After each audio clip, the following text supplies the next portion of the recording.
I don't see what they are doing in Osun in terms of governance. At the moment. I don't see it. The governor is trying his best to the level to yede. He's a good guy. He's my egbon, he's my friend. Adeleke is my egbon, he's my friend. But in terms of governance, so many things going by what we are hearing, going by what we are seeing. Egbon is not really fully in charge. Who is in charge? Mo kí gbogbo ẹ̀yin olólùfẹ́ ìkànnì Àgbàlẹ̀tù television. Mo dúpẹ́ lọ́wọ́ yín pé gbogbo àwọn ètò tí à ń gbé wá náà ni ẹ máa ń wò. Àgbàlẹ̀tù, The Journey àti pàápàá jùlọ Troubleshot. Gbogbo bí ẹ ṣe ń sọ wípé ẹ ń gbádùn àwọn ọ̀rọ̀ tá a máa ń sọ pàápàá jùlọ nípa òṣèlú. Gbogbo ẹ̀ náà ni à ń rí àwọn comments àti messages sí yín. Now lénìí ẹ jẹ́ kí n sọ wípé ibi tí mo wà yìí àwọn ètò wa mẹ́tẹ̀ẹ̀ta a máa kó pọ̀ sínú ẹnìkan ṣoṣo. Àgbàlẹ̀tù nípa ìrírí, The Journey, wọ́n nírìn àjò, then Troubleshot àtún sọ̀rọ̀ nípa bí Nàìjíríà ṣe ń lọ nítorí pé àwọn náà wọ́n ṣe òṣèlú. Ọmọọba Wale Adedoyin, ilé wọn ni mo wà ní Ìyàtọ̀ ní ìlú Iléṣà lọ́wọ́lọ́wọ́ báyìí. Honorable Wale Adedoyin wọ́n ti ṣe Commissioner for Agriculture lábẹ́ ìṣèjọba ọ̀gbẹ́ni Aregbesola. Lẹ́yìn yẹn wọ́n wá tún di member House of Assembly ní ìpínlẹ̀ Ọ̀ṣun. Yìí kànáà Iléṣà ni mo wà lẹ́ni lọ́rọ̀ kan. Honorable Wale Adedoyin, mo kí yín sà. Ẹ ṣé. Èyí yàtọ̀ tó ń pè yín yẹn, èèyàn máa fẹ́ wò pé ṣé èyí something wà ní orúkọ yín àbí ẹ̀kọ́ ẹ̀ní àti slogan ni. Ẹ ṣé, mo kí gbogbo àwọn tó wò wá nílé lóko ìrìn àjò. Dẹ̀ kí gbogbo àwọn management team iléeṣẹ́ Àgbàlẹ̀tù. Ẹ ṣé sà, thank you sir. Television. Òkè lọ́wọ́ yín máa lọ. Àmín sà. Èyí yàtọ̀ tó ń pè mí bí slogan ni ọkàn àwọn èèyàn ló bẹ̀rẹ̀ sí pè mí ní èyí yàtọ̀, kì í ṣe bóyá èmi mo pera mi bẹ́ẹ̀. Àní nǹkan táwọn èèyàn bá dẹ̀ ti tẹ̀ mọ́yàn lára, ìyẹn náà wá wò pé ṣé bẹ́ẹ̀ ó ṣe rí náà nìyẹn, ìyẹn náà dẹ̀. Ṣé ní òṣèlú lẹ ti yàtọ̀ àbí ẹ ti yàtọ̀ before politics? Ní gbogbo nǹkan ni, because nígbà tèmi wá ṣe òṣèlú tí mo join àwọn olóṣèlú tí mo wá ṣe, máa ń ṣe nǹkan ti tèmi ní ọ̀nà àrà. Ó máa ń yàtọ̀ sí bí àwọn ọ̀pọ̀ olóṣèlú ṣe máa ń ṣe nǹkan. So ní ilẹ̀ Ìjẹ̀ṣà ìyẹn náà fi máa sọ pé ti yéé mọ́ yàtọ̀ o, ti yéé mọ́ yàtọ̀. So ibi tí èyí yàtọ̀ sí jáde nìyẹn pé when I do my things, I do it uniquely and differently from the way others wọ́n ṣe máa ń ṣe. So kan tó ṣe máa ń pè mí ní èyí yàtọ̀ nìyẹn. Alright sir, máa béèrè question kan lọ́wọ́ yín sìn. Question yẹn ló máa wá lead wa lọ sí gbogbo ibi tá a bá fẹ́ yà lé ni.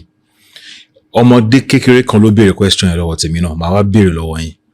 Ó béèrè lọ́wọ́ mi, ó ní bí Nàìjíríà ṣe rí wípé ta ni mo lérò wípé ó lè ṣe Nàìjíríà kó dáa níbi àṣefẹ́ tí complain tó máa dínkù. Ṣé ẹni tó ti tọ́ ìyàwó rí ni àbẹ́ni tó ń bí sínú ọlá? Mo wá ti question yẹn sí yín.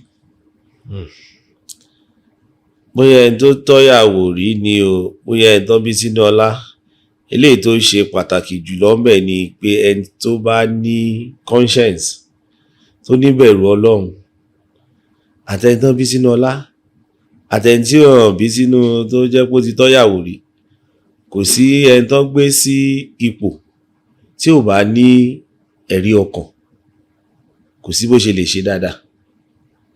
So èmi ò kì í fẹ́ ká wò ó bíi pé torí pé èèyàn kan ti lówó ó ti ṣe.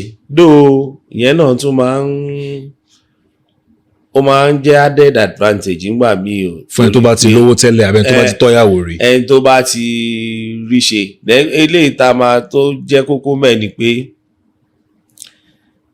ọ̀rọ̀ òṣèlú èmi máa ń gbà níyànjú fáwọn èèyàn pé ẹ jẹ́ kí àwọn olóṣèlú ká máa béèrè lọ́wọ́ wọn pé kí tiẹ̀ ní ìrírí ilé ayé wọn, kí tiẹ̀ ní nǹkan tán ti gbé ṣe, kí náà tún ń ṣe lọ́wọ́lọ́wọ́.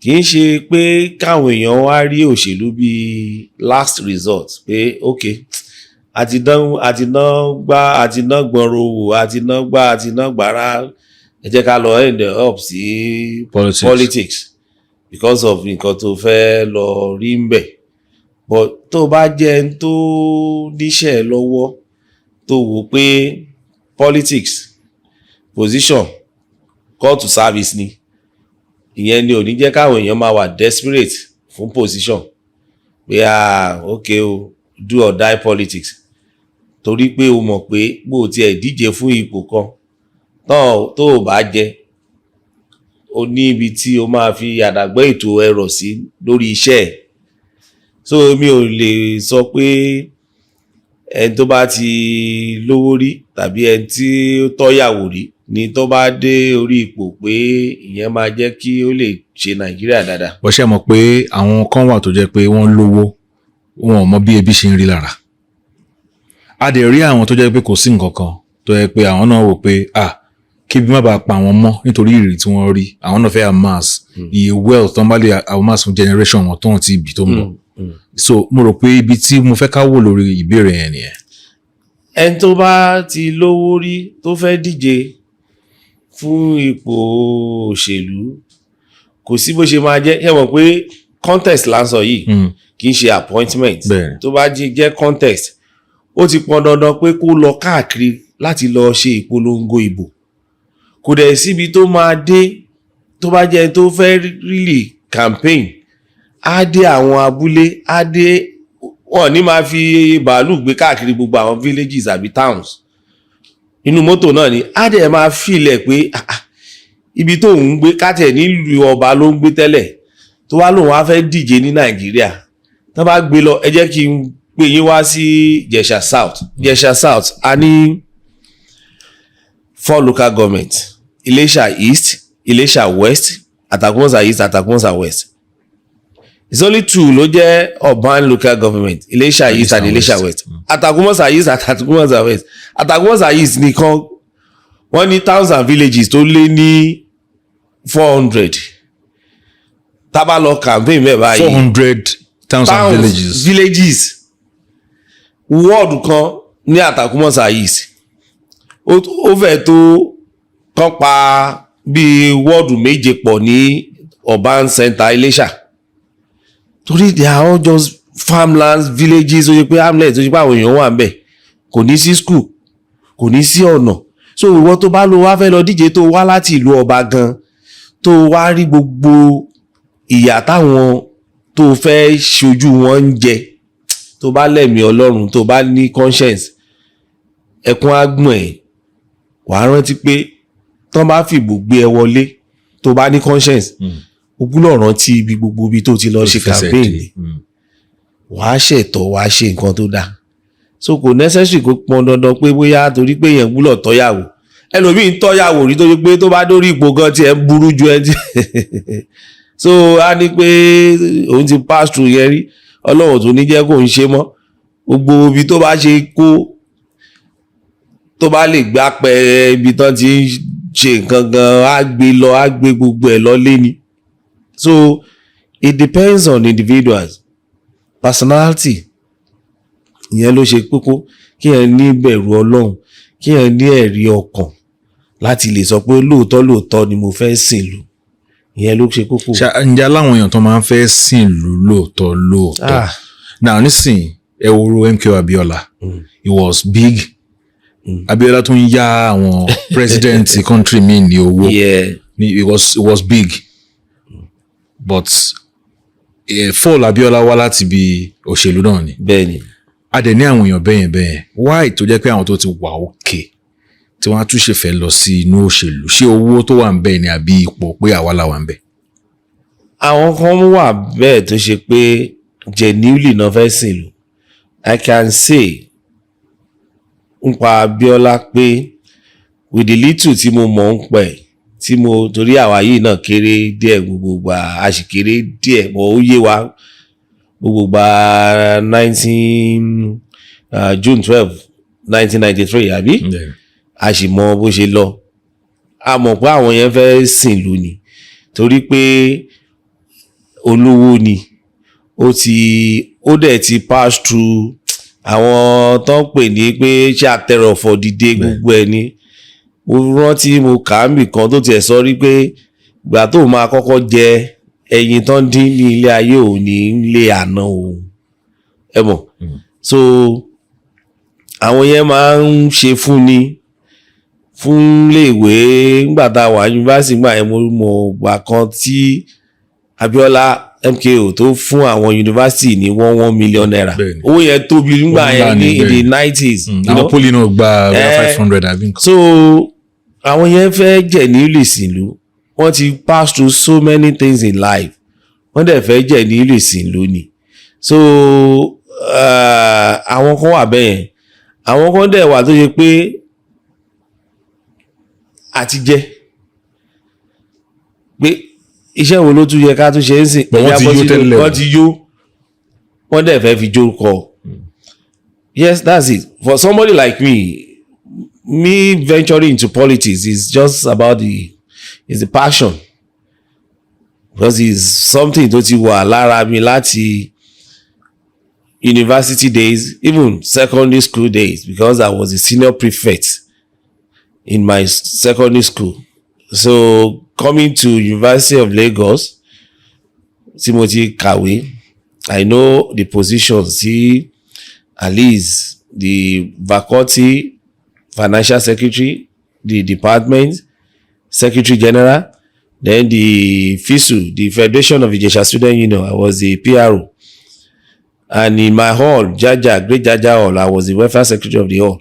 So all along, I was, Emi àti Sowore, we were classmates. Okay. We were in the same school, the same department. So, passion. Ṣé ti bẹ̀rẹ̀ activism yín láti gbogbo. Yes, gbogbo bá ti ń ṣe, but you know, politics, campus politics is quite different from outside politics. Campus politics involves in pé o ní láti lè sọ̀rọ̀ oratory, you know, o lè sọ̀rọ̀ kó lè ṣàlùtà kó lè canvas àwọn students. It's not about money. It was not about money then. Mi ò mọ̀ ń sìn. Torí gbogbo nǹkan náà ó ti yí padà. Ó ti yí padà. So it's about bó ṣe lè sọ̀rọ̀, bó ṣe lè convince àwọn fellow students ẹ pé you are the right person for the position tó ń vie fún. But outside politics is quite different. You must be a bit loaded financially. Pẹ̀lú owó. Yes. Even in dollars. Anyhow, you just because as it is, outside politics, you cannot go and campaign anywhere.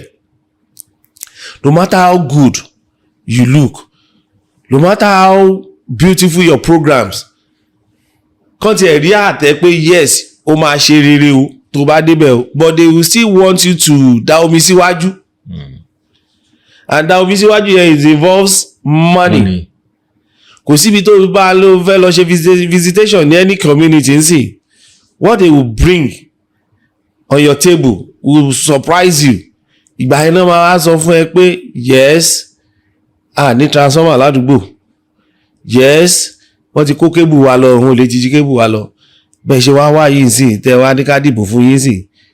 Ẹ̀yin náà ṣe ìrànlọ́wọ́ fún wa, ẹ bá wa ra igbá, ẹ bá wa ra owó. Before kẹ́ni ẹ tó wọlé election. Kò tiẹ̀ campaign lẹ́sìn ṣe. Kò promise wọn pé tó bá ti débẹ̀ pé wàá ṣe gan, wàá sì bìlí pé eléyìí tá a ti ẹ̀yìn kọ́kọ́ rí ẹ̀yìn kọ́kọ́ ṣe nǹkan kan náà. Because tó bá ti lè lọ́nsìn. Kò ní sí guarantee pé ó máa padà wá. Even bó wọlé ó lè má padà wá. Ó lè má padà wá. But ẹ tó bá ní conscience lè padà wá. But àwọn èèyàn gan máa sì gbà pé ẹ kọ́kọ́ domi síwájú.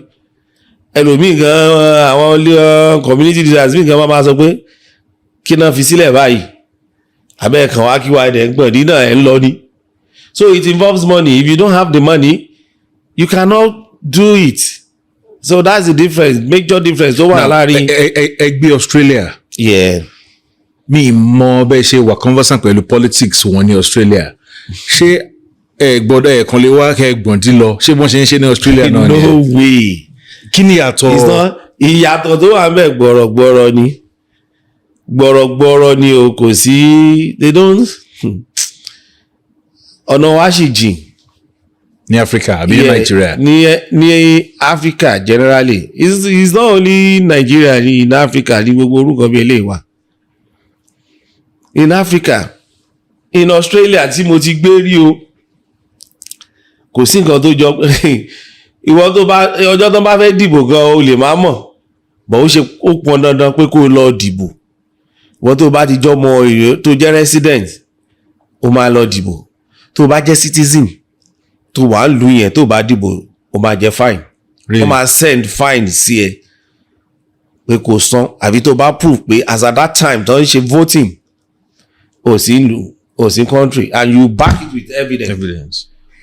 So when they are now campaigning they will just drop their manifestos in your letterbox outside your house then you now look at it wàá wò then tó bá ní question ó lè fi phone síbẹ̀ if you have any enquiries if you have any queries give a call it's not about bí kàn máa bribe àbí kàn máa ní pé wọ́n. ìyẹn tún yàtọ̀ sí ti America jẹ́ o. America lately àwọn funny things lèèyàn ń rí sìn torí I saw on social media one guy tó ka letter from Trump tó kọ letter sí tó ṣe tó dẹ̀ envelope $20 what's it for?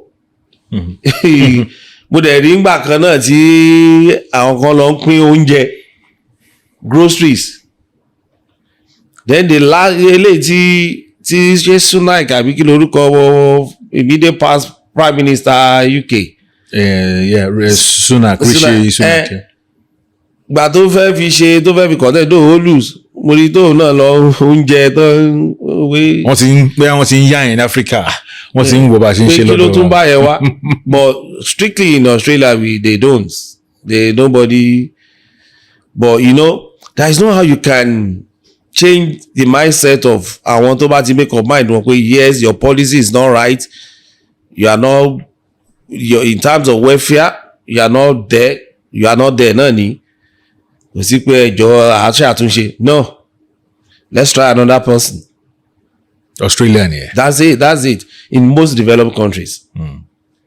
But in Nigeria no it's not like that. Now ṣé ẹ̀yin nìkan àwọn kan because a lot of politicians in Nigeria ẹ ti wà exposed ẹ ti lọ sáwọn ìlú mi ẹ ti gbé ń bẹ̀ ṣé ó difficult láti wá change àwọn nǹkan wọ̀nyí ńlé ṣé àwa tá wà ńlé àti ya kan lọ́rọ̀ sí débi pé a fẹ́ change old ways wa àbí ẹ̀yin gan tẹ́ bá ti padà sílé atẹ́gùn Nigeria tó ti fẹ́ sí. It depends. The society is so tough, the environment is so hostile to changes. That's it. Let me give you an example. I joined politics in 2009.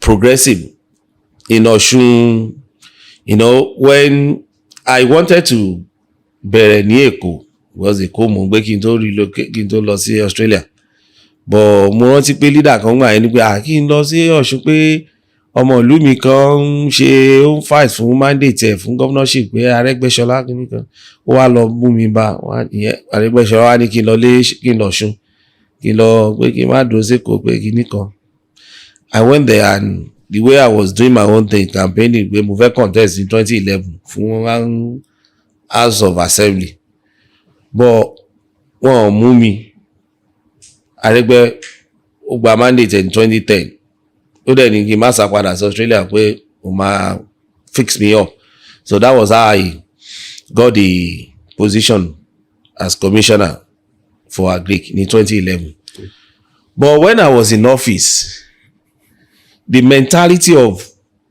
ibi tí mo ti gbé ó wà lórí tèmi pé yes when I was in Australia mo mọ àwọn ọ̀gá ilé iṣẹ́ tó ṣe pé wọ́n á mú mopping stick tó máa mop ilẹ̀ tó máa ṣe àwọn tó jọ̀gá ẹni tó jẹ́ tó junior sí gan ó kàn máa work pass ni torí òun náà ní schedule of iṣẹ́ tó fẹ́ lọ ṣe high jọ lọ nìyẹn when I was in the office as a commissioner mo rí pé èmi máa ń resume office 8 on the dot ní màá dé ọ́fíìsì mi wá, you meet me on my table.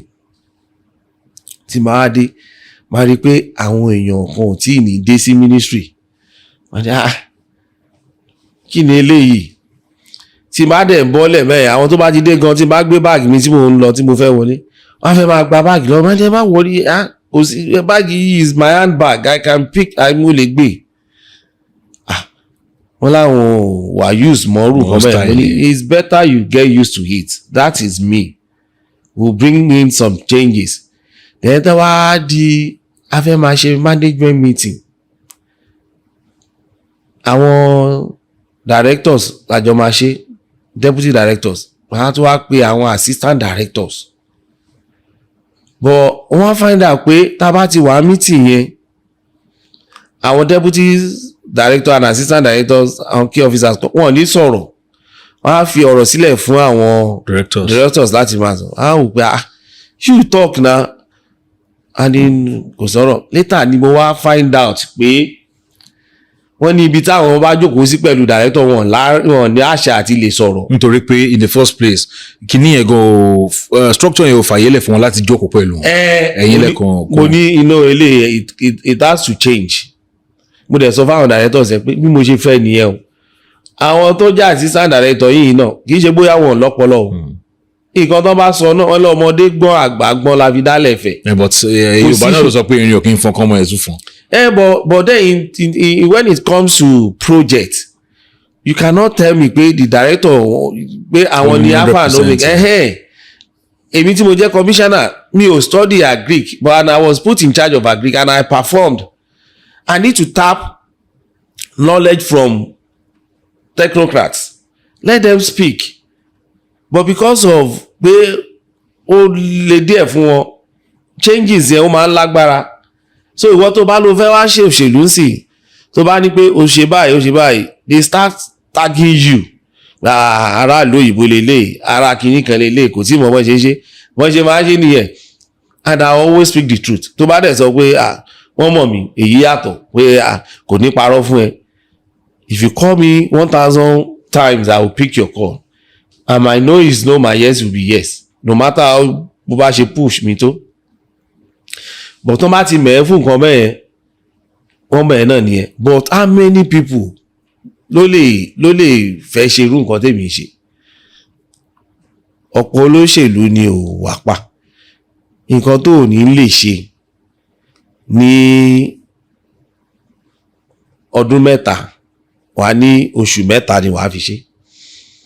I can remember when the present governor Imo State was campaigning I had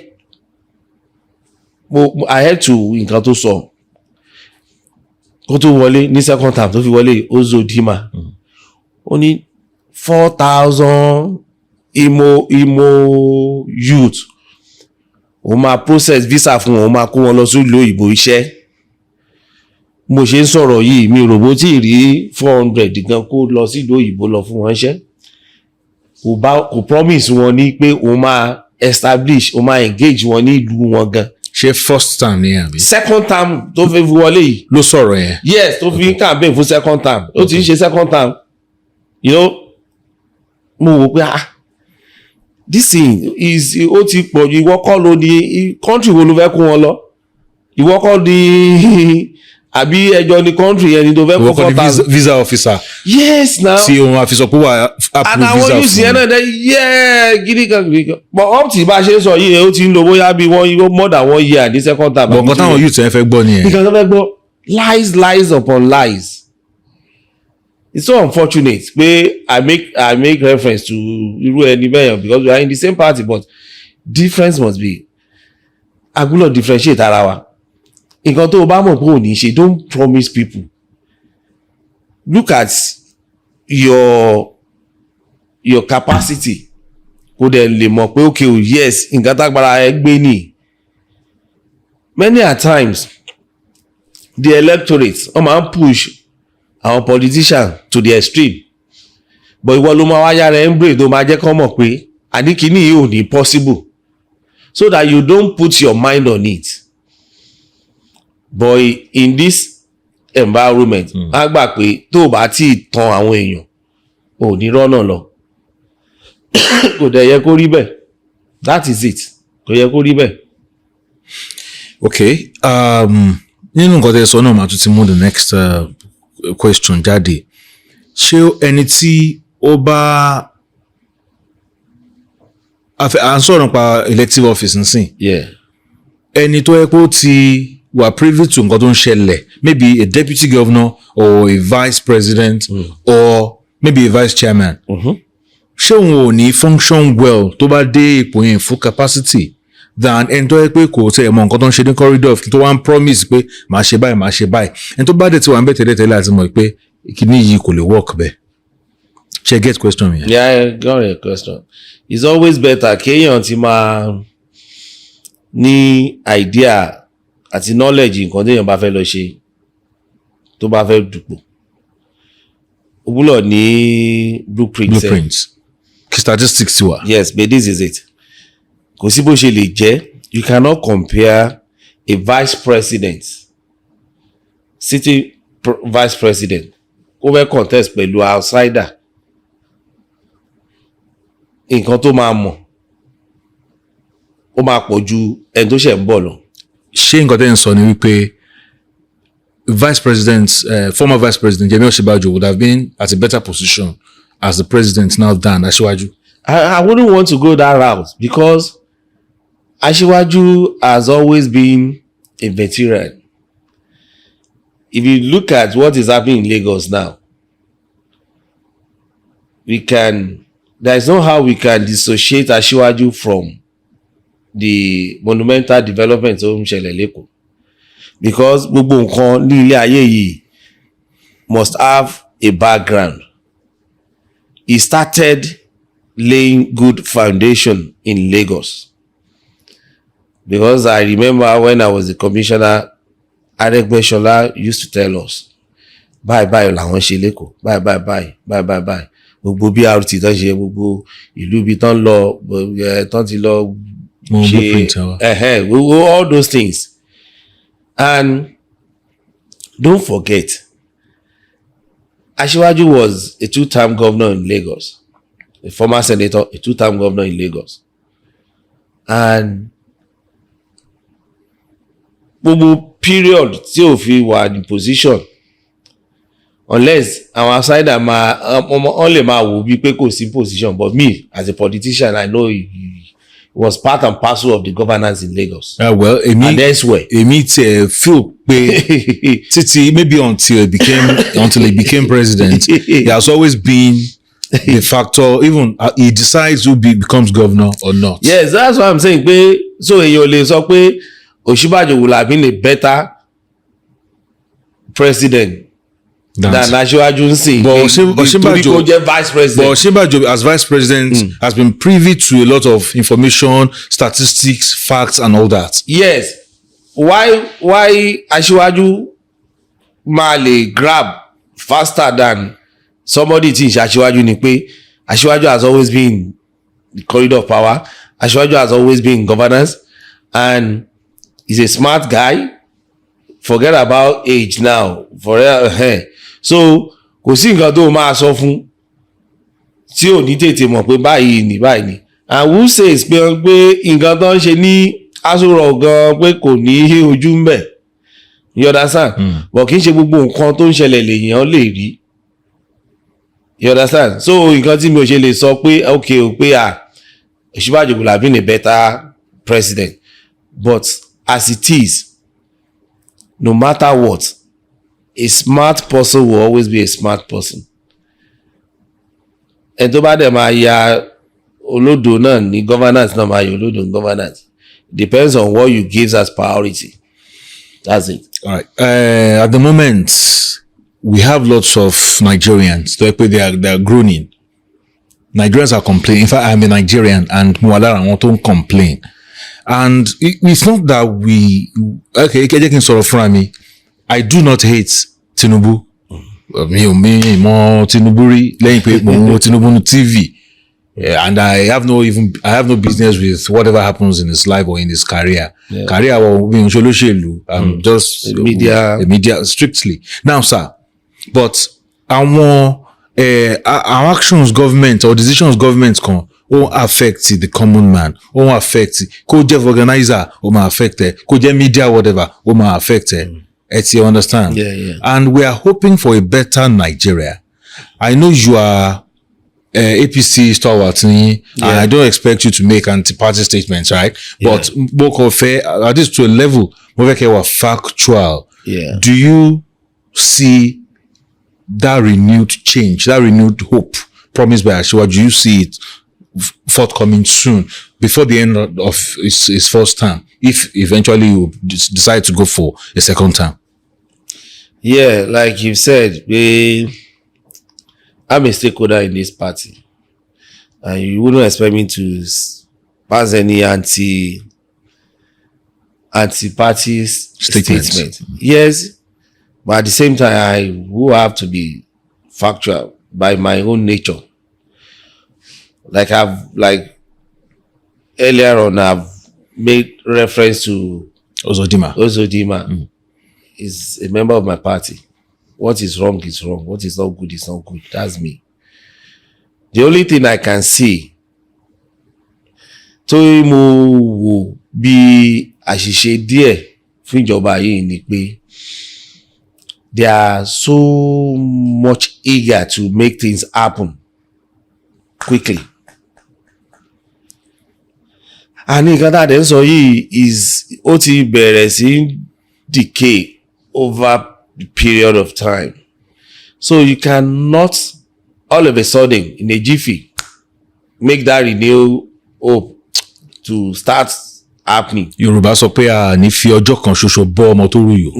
No. That's the only thing tí mo rí tí ó jẹ́ major problem.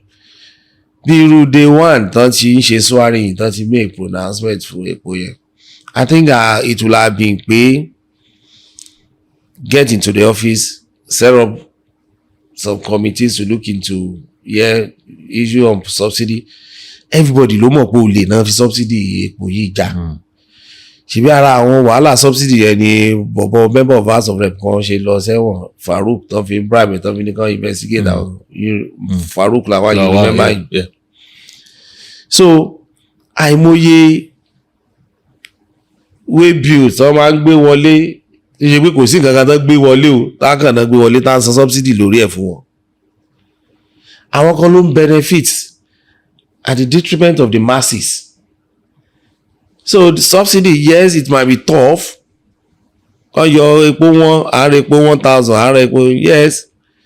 But I just believe pé the government is in haste. It will have been a gradual thing. But because of the zeal, let's do this, let's do that. Yẹn ni mo fi pé ó fa gbogbo wàhálà yìí. Things are tough, there's no doubt. Things are tough. And it will always be like that until we focus more on local production and local consumption. The more we rely on importation, the more la ṣe máa wà nù wàhálà, because they will be needing much foreign currency to pay for all these things. But now that we have Dangote refinery, which is locally produced, locally refined. They are locally refined, but you want to say the price is still up there, abi? Yeah, the price might still be up there, but can we continue with the subsidy? Lè repo tó yẹ tá a rà yìí. But if subsidy is totally removed, I can bet it. Mo mọye tí a bá máa repo sí, ó máa ju 1,000, ó máa ju bẹ́ẹ̀ lọ. And àwọn analysts kan ṣe ń sọ wípé there is still a possibility we buy fuel for as close to 2,000 naira. I don't know, but àwọn analysts náà sọ based on whatever information táwọn bá ní dání. But I still believe pé ìjọba yìí they meant well. Aṣíwájú meant well. But at times èèyàn kò lè dáṣọba ṣe. It now depends on àwọn èèyàn téèyàn bá kó rọra láti bá wọn ṣèjọba. Ẹ rí i pé at the earliest stage mínísítà kan wọ́n ti gbáyọ torí àjẹbánu tó wà ní ayé ìjọba àná ní same ministry táwọn yẹn kàn ń fojú parẹ́. You understand? The same ministry humanitarian whatever yìí àìmọye oríṣiríṣi corruption tó wà mẹ́ bọ́n sì ọ̀fọ̀nà lé ẹni yẹn wọ́n lọ́ ṣe wà lórí ẹ̀sìn mi ò dẹ̀rù bó lè padà síbẹ̀ mọ́. Bí mo ṣe ń sọ lọ mo ní ìjọba yìí wà eager láti ṣe so many things kíákíá but èmi gbà pé aṣíwájú meant well. Wọ́n kàn ní láti farabalẹ̀ láti máa kọ́kọ́ provide fún support kan tó issue out àwọn policies kan tó lè affect masses. Irú gbogbo palliative tó ń ṣe ó yẹ kán ti put àwọn nǹkan in place so that by the time tí wọ́n á ní pé wọ́n remove subsidy tó epo bá fi máa lọ sókè ìyẹn máa jẹ́ bí ó máa jẹ́ ìyẹn ló máa cushion effect gbogbo. But ṣé palliative lè cushion effect kankan? That one is just to temporary nìyẹn but the koko is this. You can now see pé láti ìgbà tán náà ti yọ subsidy the federal allocation given to the state ó lọ sókè. Now it is the responsibility of aráàlú to now start questioning their leaders in that state. Kí lẹ̀ ń fowó ṣe ń sìn? Nǹkan tó bá wà meaningful ló yẹ kéèyàn máa fowó ṣe ń sìn. Nǹkan tó lè jẹ́ tó máa lè take care well-being àwọn aráàlú. By now mo expect kí most state governors can give support massively on agriculture. You know, I said we need to focus more on local production. Kò sí nǹkan tá a lè ṣe nílùú yìí tá a lè gbìn tá a lè process. We can. It's just a matter of giving priority to all these things. But instead of that, you now see the state governors try to pay wọ́n fẹ́ jórúkọ máa ṣe construction overhead bridge here and there. It doesn't make sense. There's some other things tó máa wà beneficial to the people of that state jùrù nǹkan bẹ́ẹ̀. Now there are support wọ́n lè give tó ṣe pé ó máa cushion effect gbogbo this economy tó ń bite hard yìí especially on the fuel. There are so many things. Èmi ti rò pé time tí wọ́n yọ subsidy or tí wọ́n sọ pé era of subsidy is gone, maybe we would have needed bẹ́ẹ̀ need bí ọdún kan àbọ̀dún méjì kan fi ṣe serious campaign nípa CNG. Kí a lot of people kí wọ́n fall in line sórí CNG. Then tí subsidy bá máa tẹ̀ kúrò pátápátá. Kì í ṣe gbogbo yẹn ló máa. Tí campaign wa ń lọ sí pé ẹ máa bọ̀ ẹ wá lo CNG ẹ wá ṣe àwa kan ṣe àwọn béèrè question pé CNG ṣé kò ní gbaná lójijì ṣé kò ní ṣe wọ́n ṣe wà ń kọ wà. Àbí o there was a time tí mò ń bọ̀ rẹ̀ mi kan sọ̀rọ̀ sí mo ní wọ́n máa ń polongo electric car yìí Innoson kìíní kan ní 16 million pé very portable brand new car pé ṣé yẹn ò ní wà tempted láti lọ rà báyìí gbogbo àwọn mọ́tò ńlá látẹ̀yàn ní tó ń jepo yìí you see before now kò sí that publicity yẹn ń ta lọ títí lórí èèyàn kò wà aggressive bí ó ṣe wà ń sìn. You are right in what you just said because gbogbo yẹn ló yẹ kán ti ṣe nǹkan tí mo ṣe ń sọ ni pé renew hope yes in as much as I believe in that but those policy makers around the president should be able to come up and get better in the way tán ṣe handle nǹkan ìṣe kankan máa ju kan gbùgbùgbùgbù síyàn. But allegations still are not against the president wípé he is not accessible, and for people that were able to reach him or that could reach him, wọ́n ní president pé tinú wọn náà máa ń ṣe. Allegation náà dà pé. Allegation. Ẹni tí ò bá ní í ṣe pẹ̀lú governance, the president will always be inaccessible because he has a lot of stuff to deal with in terms of governance. Let me give you an example. Let's come down to the states. I was once a commissioner. I do see my governor whenever I chose to see him. And it will only take me time, perseverance. You know why? Bóyá kí n gbé fáìlì wá ń sìn lórí nǹkan pé kí nìkan mo fẹ́ rí ọ̀gá, mo ti gba endorsement chief of staff. I need to get the approval of the number one citizen, the governor. You now find out pé most iṣẹ́ tí wọ́n máa ní gómìnà máa ṣe visitation ni. If you see the manifest, you see visitation. Láwọn tó fẹ́ rí governor. Tó fẹ́ rí governor. So ẹ̀yin tẹ́ jẹ́ commissioner gan ẹ̀ lè rí governor easily. It now depends on that commissioner. Ọ̀sán tó bá jẹ́ pé time tó fẹ́ rí wọn, okay, yes. Màá dẹ̀ lọ lúgọ tó bá di alẹ́ àjọ bára wa bí tá a bá máa bára wa. Ọ̀gá fáìlì di, you have to agree matter lélẹ́yìí, I don't have to waste time on it. I will see him. And tí bá dẹ̀ ní láti sọ nǹkan tó jẹ́ as regards the policy of government, I will have the opportunity to say it.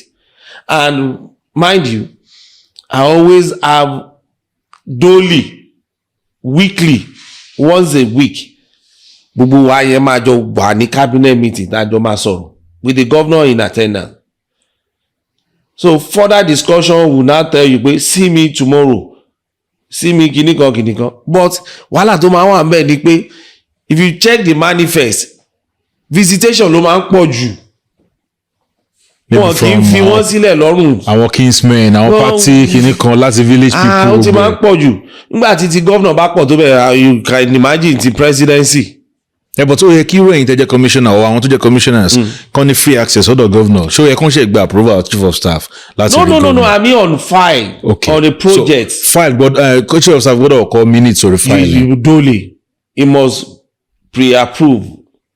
Ṣé kò ṣe bureaucracy ni? No, he's not. He's part of checking to checkmate nǹkan tó bá kọ síbẹ̀ náà ni. So ibi tó wá jẹ́ pé chief of staff ni. kì í ṣe gbogbo nǹkan ni governor náà máa lè ní input lé lórí. He will expect the chief of staff to have an input, to pass his own comment kó tó dọ́dọ̀ governor. And nǹkan tí chief of staff bá rí tó bá mọ̀ pé kò wà in order, you call the attention of the commissioner to it, but this is no, go and change. States kan wà tí mi ní dárúkọ wọ́n ní tí governor bá sign mi mọ pen tí ink tí governor bá read whatever wọ́n ní chief of staff máa ó ti cancel ti governor rẹ̀ tó gbé tiẹ̀ lé pé lọ sọ fún that state or that governor made the chief of staff so powerful that òun gan kò lẹ́nu láti in that case ó mi fẹ́ wish chief of staff ló máa wá. Èmi ò tí ì gbọ́ yẹn rí. Mi ní dárúkọ state yẹn fún yín. Bóyá rubber stamp governor náà ni èmi ò mọ̀ yẹn. Wọ́n dìbò yẹn chief of staff. Tí anything bá go wrong, orí gómìnà ni. Orí governor ni. Orí anything bá go wrong, nísìnyí gbogbo àwọn ministers yìí kò kàn wọ́n. Wọ́n kàn máa make reference orúkọ wọn ni, but it is aṣíwájú. You understand? So pé wọ́n rí yẹn, it depends on nǹkan tó fẹ́ lọ rí fún. If it is on governance, if it is on how to move the country forward, the economy policy of the country, let's just calm down. If Elumelu wants to see Aṣíwájú, he won't see him. No, what are I want the movers and shakers. If Dangote wants to see him on what is on ground, just a matter of let's talk. I want to see you, sir, as regards the pricing of this petrol. Come, let's talk. That's it. it depends on nǹkan tó bá fẹ́ lọ rí fún. but sir wọ́n máa abuse máa ń pọ̀ jù nínú visitation, that's the truth. wọ́n máa ń pa òwe kan, mo ti kúrò lórí yẹn mo ti ń lọ sórí ẹ̀rọ àmàta. Wọ́n ní àìsùnwọ̀n ara ayé ló máa ń mú ọ̀ràn ti ara ọ̀run. Now ṣé kò wà baffling enough wípé every time tá a bá ń sọ̀rọ̀ country kì í especially nílẹ̀ Yorùbá kì í rí fásitì bàbá Awólọ́wọ̀. Now ó dà pé scorecard àwọn bàbá Awólọ́wọ̀ at that time àti ìrì ẹni tó beat ẹ̀ fine. Now ẹ ṣe commissioner lábẹ́ ọ̀gbẹ́ni Rauf Aregbesola, ẹ wà ní Ministry of Agriculture. Kí ni àwọn nǹkan tí ẹlẹ́ẹ̀ṣẹ̀ agric rí? mo ṣe House of Assembly lọ́ndà Oyetola. mi ti lọ sí ibi commissioner yẹn ni mo kọ́ fẹ́ lò. Ojú yìí ó ṣí sáwọn nǹkan kan nípa agriculture. And we are talking about moving away from this oil-driven economy to ká padà sáyé Awólọ́wọ̀. Agric driven economy, cocoa, coffee, rubber and all those things. Kí ni nǹkan tó ju yín, kí ni revelations ẹ rí ńbẹ̀ nígbà tẹ́ wà ní agric? Ìgbà yẹn lẹ ní so many gbogbo yẹn ò sí mọ́ sí o. Anyway, when I was a commissioner, mo rí pé ìlànà tí Awólọ́wọ̀ ṣe lórí ètò ọ̀gbìn níwọ̀nba ọ̀gbẹ́ni Rauf Aregbesola fẹ́ tẹ̀lé. Bọ́ wọn tẹ̀lé. Ó tẹ̀lé díẹ̀. Ó tẹ̀lé díẹ̀, okay. When láyé bàbá Awólọ́wọ̀ ní gbogbo àwọn farm settlements don develop, and you now find out pé most of these farm settlements have been abandoned. But when Aregbesola got there, he was able to identify the farm settlements established by our Baba Awolowo in Osun. I think it was about maybe 9. And because of the scarce resources,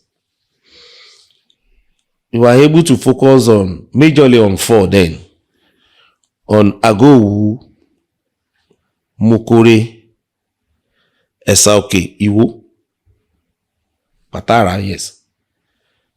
Kí dẹ̀ ni ó jẹ́ area of focus wa. You find out pé most of these farm settlements, majorly, their problem is accessibility. No roads to all these farm settlements anymore. Tó ṣe pé tí àwọn àgbẹ̀ gan bá tiẹ̀ dáko tó pọ̀ wọn igi ni àti kó jáde wá gan ìṣòro ni. Kò sí mọ́tò tó máa fẹ́ lọ sí inú àwọn farm settlements yìí láti lọ kó àwọn ẹranko yìí jáde. So Aregbe was able to focus on road through the intervention of a project then, RAMP, Rural Access Mobility Project. It was a federal government program domiciled in the state with a partnership with our French, giving money to the state and the state dropping some money as counterpart fund. That's RAM. We are focusing on those roads, rehabilitation. We don't have bridges, we don't have cover, we don't have everything. Then again, another major problem. Some identified the major problem. Most of these farm settlements are land clearing. Àwọn àgbẹ̀ tán ti allocate àwọn farmlands yìí, farm settlements yìí fún. You find out pé some of them gan ti gbé fún ọmọ wọn, àwọn míì ti kú nú wọn. Tọ́wọ́ wọn ò ká lọ títí mọ́. Wọ́n dẹ̀ need support, wọ́n need intervention on land clearing. Nǹkan tẹ́ bá fi machine clear, ó yàtọ̀ sí eléyìí tẹ́ máa fi àdá oko tẹ́ máa ṣán díẹ̀ tẹ́ máa fi iná sí. So the government at that time was able to intervene on land clearing and land preparation. So my government to tractors? No. We didn't buy tractors. Because the way we were looking at it, ni pé the farmers must be able to put themselves together as a cooperative body so that whatever intervention the government will give to them, a lè jẹ́ collectively normally access support yìí. So if that will be payback, it will not be pé wọ́n gbé nǹkan fún èèyàn kan yẹn lọ. So it will be collectively too. You understand? So ìwọ̀nba nǹkan tán nígbà yẹn, then with the engagement of private sector on mechanization, we were able to give support to the farmers. Gbogbo nǹkan tó dẹ̀ máa ń ṣẹlẹ̀ láyé bàbá Awólọ́wọ̀ nìyẹn.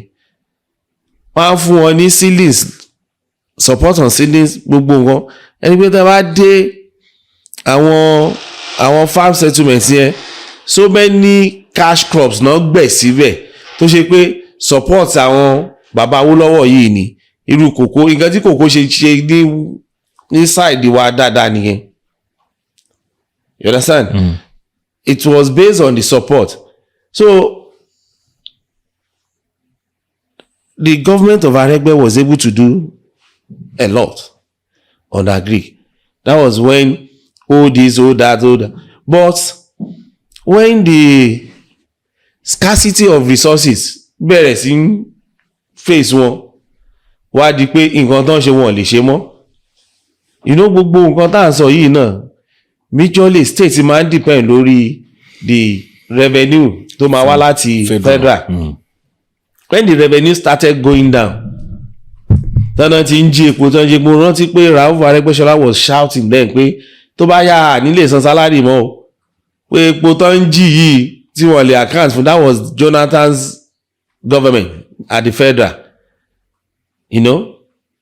So gbogbo nǹkan bẹ́ẹ̀ yẹn díẹ̀ ni priority àwọn government in power and change towards agriculture.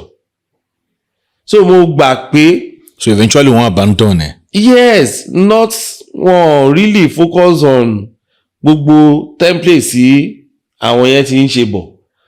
Àwọn kan, you know, and the government after Aregbe, ẹ mọ̀ pé focus oníkàlùkù máa yàtọ̀. Agri was so popular during the period of Aregbe. Though wọ́n ṣe infrastructural kìíní náà, but then the government after wọ́n ṣe bẹ́ẹ̀ because the scarcity of resources ti ń hit wọn. Now boom tún ti dé nsìn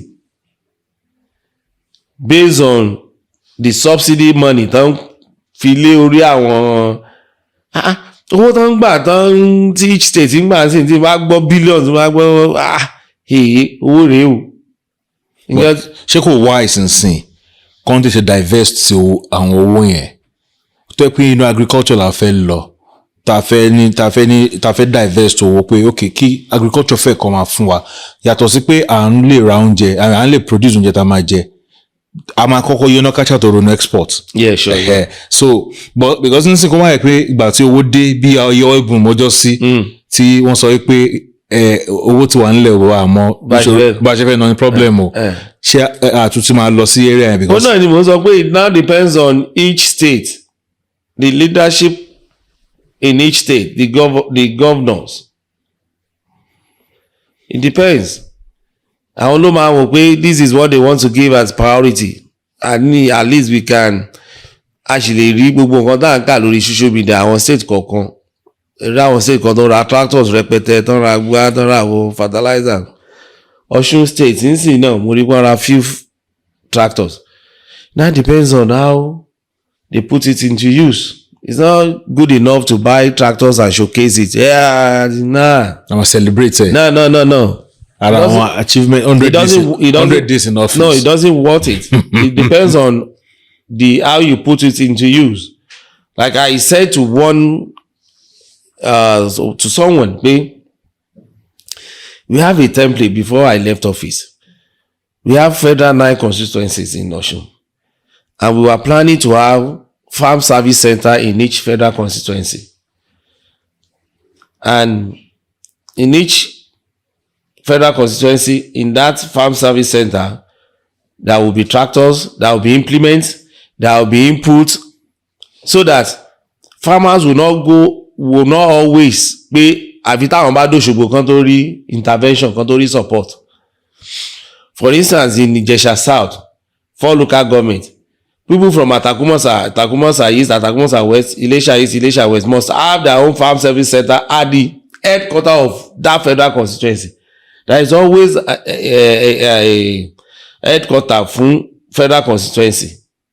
So all those things have to be there, and there is always one OSADEP office in each local government. So take one as farm service center, put all those things there. Farmers announce, make it public. Go there, go and don't come to commissioner's office in Abiri. You don't have business coming there. Go to the farm service center, assess all the inputs, assess all whatever you want to assess. Cannot expect people, I go Mokori in Thailand, in Igbo. You cannot expect people from that place to rush down to Abiri to come and assess that. Let them go to that area, assess whatever they want to assess. If they can just go with that route, it will make more sense.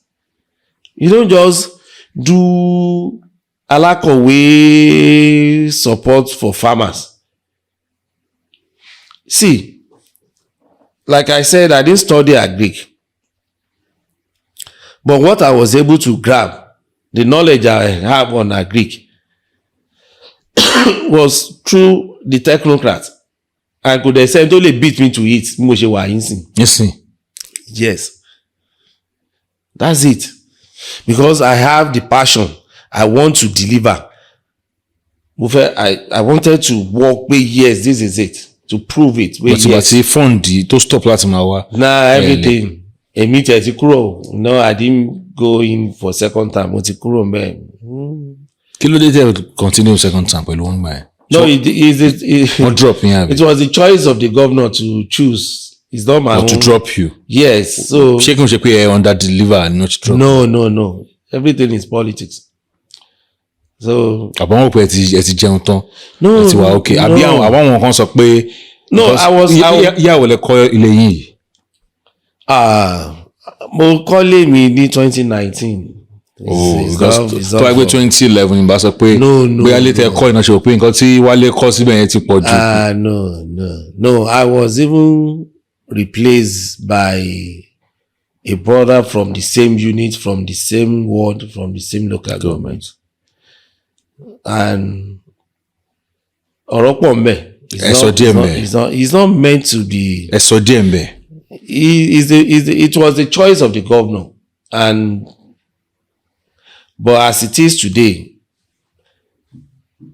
I give God the glory. Pay one tear, move me for second time, because for dropping me as a commissioner of second term gives me the opportunity to stay focused more on my business, on my personal business. But initially, Emani grabs against Aregbesola for dropping you. Initially, I was bitter.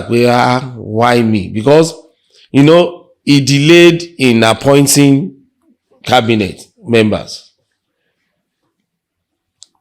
Our few of us were acting as consultants, working like me. I was still in that ministry working as a consultant without a dime. Unofficially, I was still the commissioner. Unofficially, for almost 2 years. So nobody will ever thought I would not be returned.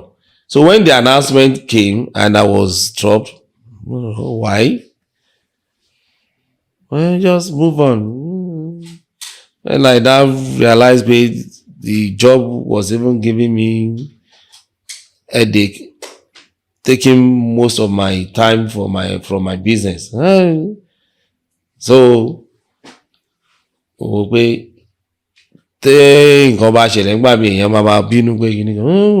but it gave you a platform across the state. So I think you can on your money. Then sure, yes, I appreciate in the news. I appreciate him for that. That's why I say, the crisis the one I always tell people, whenever they interview me, I said, yes, me, Wale Adedoyin will never pitch tent with, okay, Baile.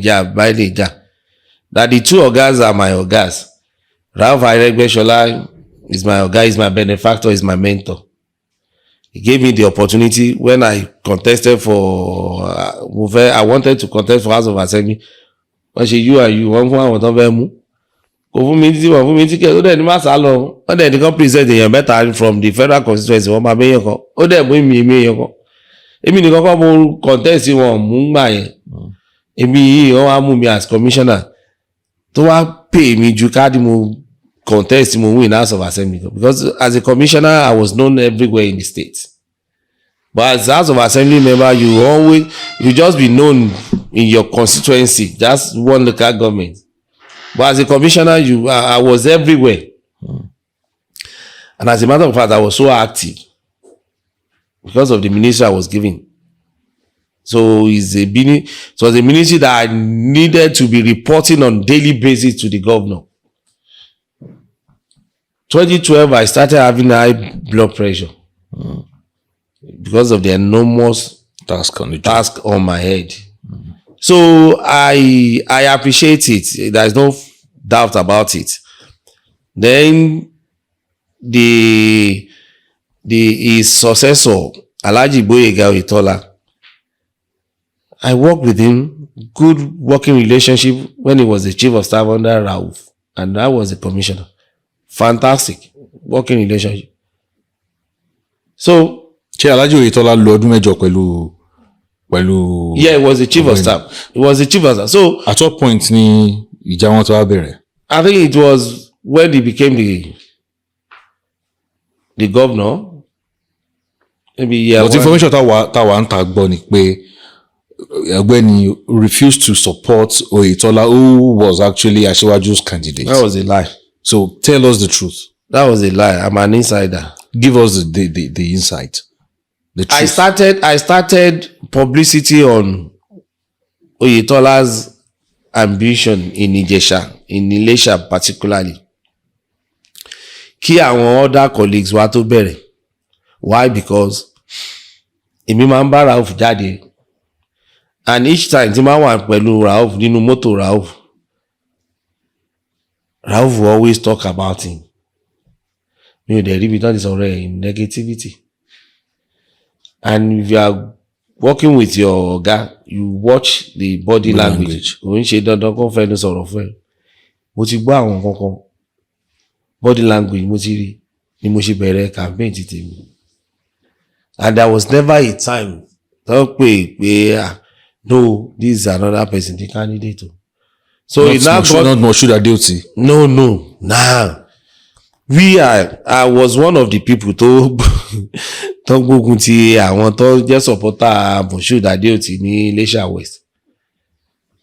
Tá jẹ́ pé gbogbo wọn fi Ilesha West sílẹ̀ tán lọ sí ADP. So kò sí the issue between them. Oyè Ọlọ́run amúdẹ̀gbọ̀n pé àwọn kan wà tí wọ́n fẹ́ kí wàhálà yẹn kó lọ sópin tó ń benefit me. But me, I always say Aregbesola is my benefactor, is my mentor, is my oga. Oyetola is my leader too. He's my leader in the party. He's my oga too. I worked under him too now as House of Assembly member. Abi? So I don't see myself having to abuse one for another. No, mi ò lè ṣe. I'm ọmọlúàbí to the core. Wọ́n bí mi re, wọ́n bí mi dáadáa. So mi ò lè yájú ságbà.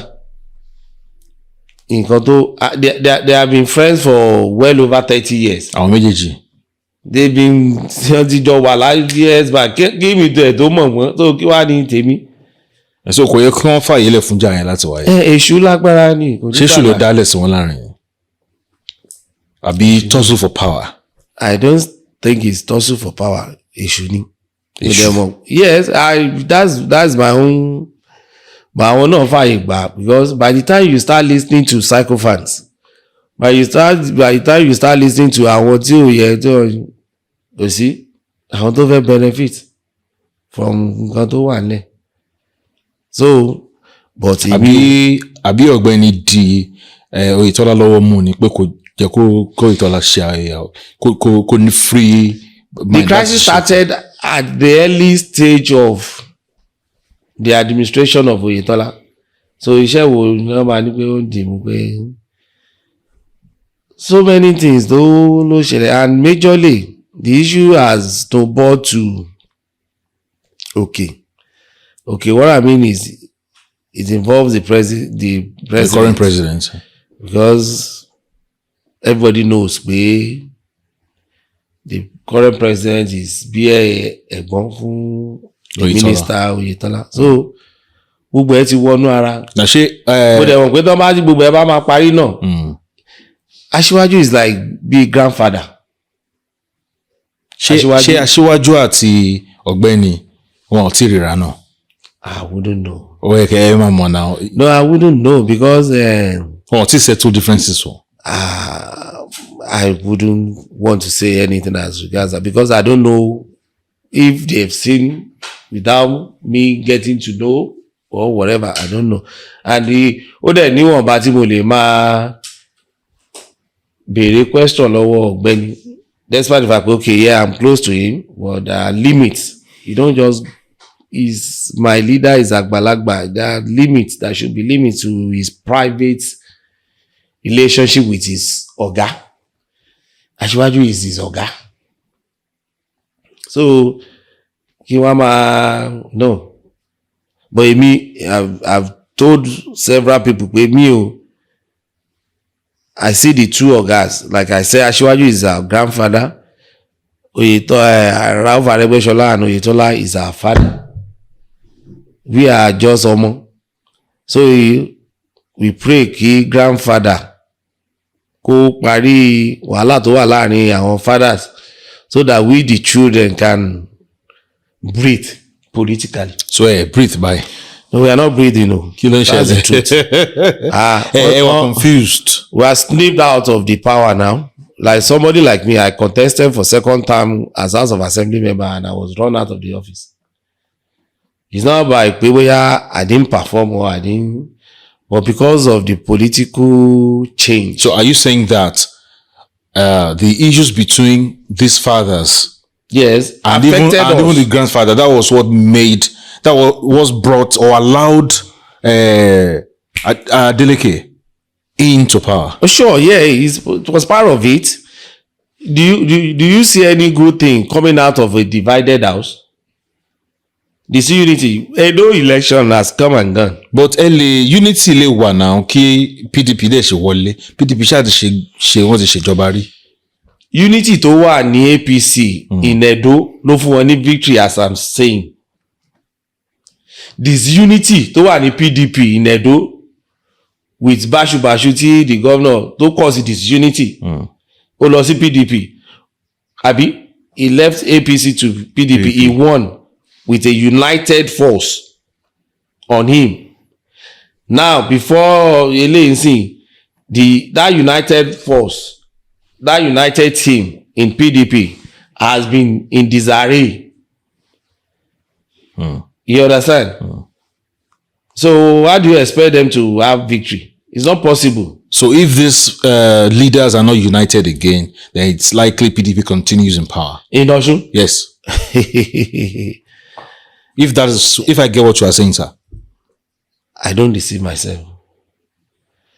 It will take the grace of God for us to win the election if we continue to be in disunity. That's the fact. But people, they don't like hearing such. But that's the fact. Honey, kí ọ̀ka lọ wájú kí ṣèbí tẹ̀lé kí kiri nǹkan ta ló fẹ́ wò. I don't see what they are doing in Osun in terms of governance. At the moment. I don't see it. I don't see it. The governor is trying his best to the level tó yé dé. He's a good guy. He's my ẹ̀gbọ́n, he's my friend. Adeleke is my ẹ̀gbọ́n, he's my friend. But in terms of governance, so many things going by what we are hearing, going by what we are seeing. Ẹ̀gbọ́n is not really fully in charge. Who is in charge? I wouldn't know. If Ademola Adeleke is not in charge, then who is in charge? Abi Ẹ̀gbọ́n wọn ló wà in charge, ni àbábúrò wọn ló wà in charge. People are in charge. Our people. So many people are in charge. Oh, so many people. But he's a fantastic guy. He has no bad belly. He's a free-minded person. Yes, that's why I so much love him. The way he dances, even as a governor now, that's the way your sorrow. He doesn't care. You understand? If they should be giving award to the best entertaining governor, it should be. Nobody will beat him to that. But the task is not about entertaining the people. It's about delivering good governance. Yes. I'm not sure no. Actually, but there are some things which but sir, ọ̀nà Iléṣà wà yìí. Yeah. From around about the dualization. Yes. Ó ṣe jẹ́ pé time yìí ni wọ́n ṣe wá ń ṣe. Wọ́n ṣe nígbà Oyètọ́lá. I don't know who signed it into budget. Then nígbà Aregbesola ti ń gbọ́. Towards the tail end of Rauf, it was approved at the cabinet. Towards the tail end. They were waiting for money, they will borrow money, blah, blah, blah. But the little knowledge, I think the last government thought, when they're ready àti fẹ́ tọrùn bọ gbèsè mọ́. So nǹkan tí wọ́n ṣe. But Adeleke tọrùn bọ. Because there is hope. You cannot compare. I said that you cannot compare what they are getting now. And despite the fact that it's not even from Ilesha. But he's the governor of Osun. He gives priority to Ede now. Go to Ede. Go and see what they are doing there. Though I saw it in because the bridge kan tó ṣe tí trailer kan gorí ẹ̀ tó jábọ́ tó fọ́. Wọ́n repair. Òun náà mo sọ pé wọ́n ṣàṣe wọ́n repair. Contractor tó ṣe ló wọ gbèsè náà. That the governor will not tell the contractor go and do shady jobs now. No. Mo ṣe sọ pé it's still better than nothing. Wọ́n ti lè máa ti hand over gan. Kó jẹ́ pé wọ́n contractor lọ ṣe. That's it. So they have the resources to play around with now. They can. So one law of governors and see. Yes, all the governors. People should start asking questions from their governors. Definitely, yes. The federal government is pushing a lot to them. If not for the lopsidedness of the governance of all the type of government that run, have we truly run federalism? No. There's too much power at the center. And if you look at it, whatever support, àwọn olè yan federal government. Àwọn ará Abuja bí. Lẹ́gbẹ̀ẹ́ Abuja, Nasarawa shares borders with Abuja, yeah. The state governor of Nasarawa is responsible to his people of that state. Àwọn tó tún share border pẹ̀lú Abuja, Kogi, the state governor of Kogi is responsible. Now let's carve it out.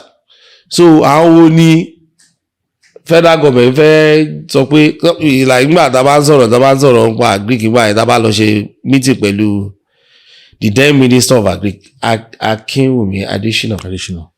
I always tell àwa ni farmers, federal government ò ní farmers, so give us all givables. Àwa la lè identify farmers. You cannot. If anybody bring you list from state, fake ni. They will just package political farmers to you Or, but we or on even ground, non-existent names. but we on ground la mọ̀ pé okay these are our farmers, we can easily get to their farms, identify those farms, you understand. That's the way we do run our own fertilizer scheme. If you apply for fertilizer, then we'll go there, we'll do GPS of that place, we'll measure your farm, you apply for 10, if you know you don't deserve more than 3, that's what we'll approve for you. Does the federal government has the capacity to come down to each state and say you want to go and identify farmers, identify the acreage of their farm? That's why there have been this discussion about decentralization. That's it. I remember that we used to have a monthly meeting then on Dawn. There is this Dawn Commission. Yes, commission. Yeah, development agenda for Western Nigeria, where all the commissioners will meet. We used to have a meeting then. You know, we'll compare notes.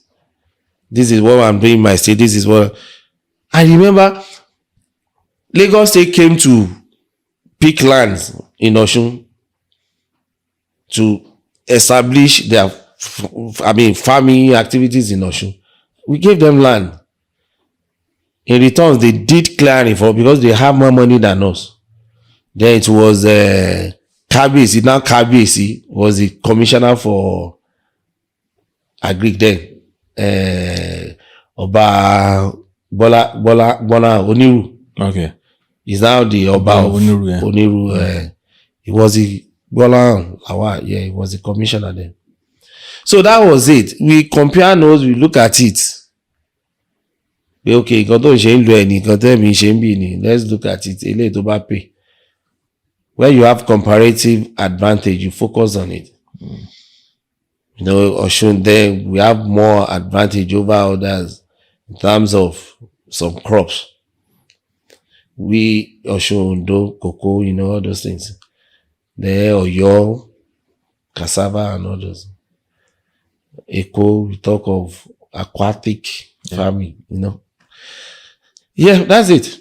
All right, so away from politics now. I just saw about personal life, your background. Yeah. She won't be say affluence or affluence. I'm Wale Adedoyin, born in the 70s. Born in the 70s. I did my primary school in Ilesha, Orire Okerengbe Primary School. My secondary school in Ilesha, Cherubim and Seraphim High School. Yeah. Then my, secondary school then used to be 5 years, Benny. But I stayed there for 6 years. Hello. I had to repeat a class. I'm away now.